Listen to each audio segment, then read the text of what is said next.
Lonavala railway स्थानकावर rail रोको आंदोलन। अनेक गाड्यांचा लोणावळा स्थानकावरील थांबा बंद केल्याने स्थानिक आक्रमक। पुणे लोणावळा लोकलच्या फेऱ्या वाढवण्याची मागणी।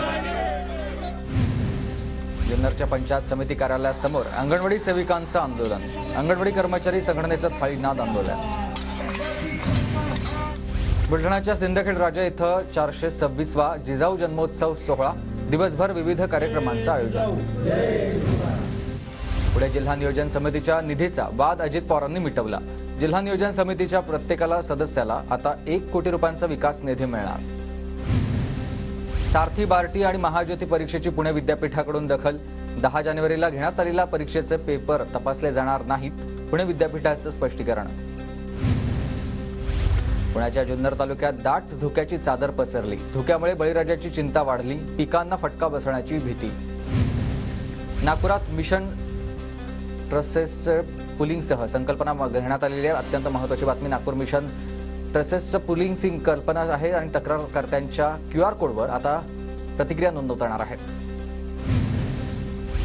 राज्यात कडाक्याची थंडी आणि धुक्यामुळे रेल्वेच्या गतीला ब्रेक लागल्याची माहिती। दाट धुक्यामुळे 19 गाड्यांचं वेळापत्रक बिघडलंय।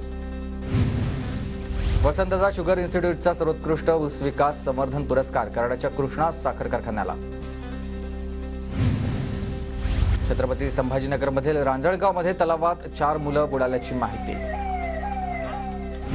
नंदुरबार जिल्ह्यातील स्थानिक महाविकास आघाडी नेत्यांनी घेतली बैठक। आगामी निवडणुकांच्या पार्श्वभूमीवर बैठक।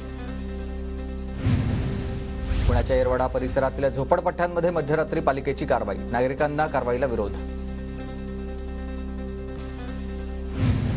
देशातील स्वच्छता सर्वेक्षणात नागपूर मागे पडलं। गेल्या वर्षी 27व्या स्थानी असलेल्या नागपूर 86व्या स्थानी पोहोचलेला आहे। नंदुरबार जिल्ह्यात काँग्रेसनं लोकसभा निवडणुकीसाठी इच्छुक असलेल्या उमेदवारांची नावं मागवली। तर केसी पाडवी, शिरीष कुमार नाईक, पद्माकर वळवी, रजनी नाईक यांची नावं सध्या पाठवण्यात आली।